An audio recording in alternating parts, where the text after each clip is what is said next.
victory was not the main goal here. The endless cycle of chaos was what the elements enjoyed most, and for a time, the world was their playground. That is, until the arrival of the Old Gods.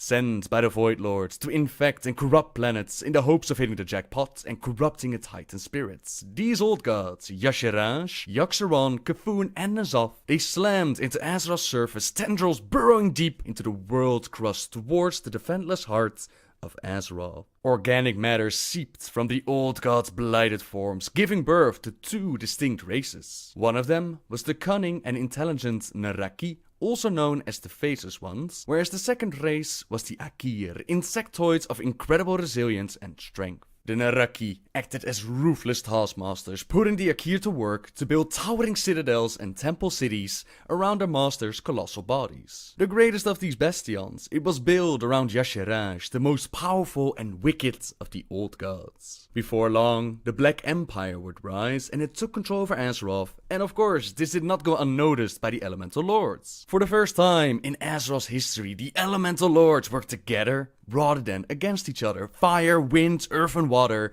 it was all tossed at the minions of the Old Gods. The elements did incredible damage to their numbers, but it simply wasn't enough. No matter how many of the Naraaki and the Aqir died, more and more spawned from the Old Gods' form like larvae from a hive, and in the end, the elementals were enslaved by the Old Gods. Twilight descended upon Azeroth, and the world spiraled into an abyss of suffering and death.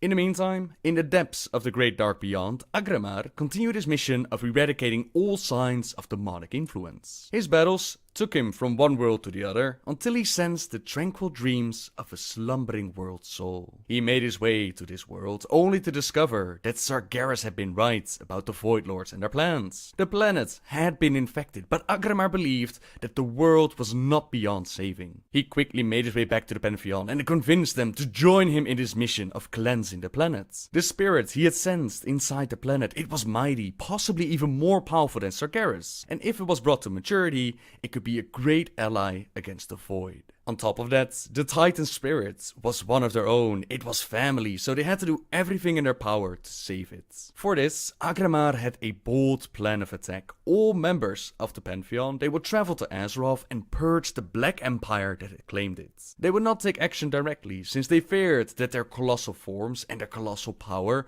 it would do too much damage to the planet, perhaps even kill the world soul inside.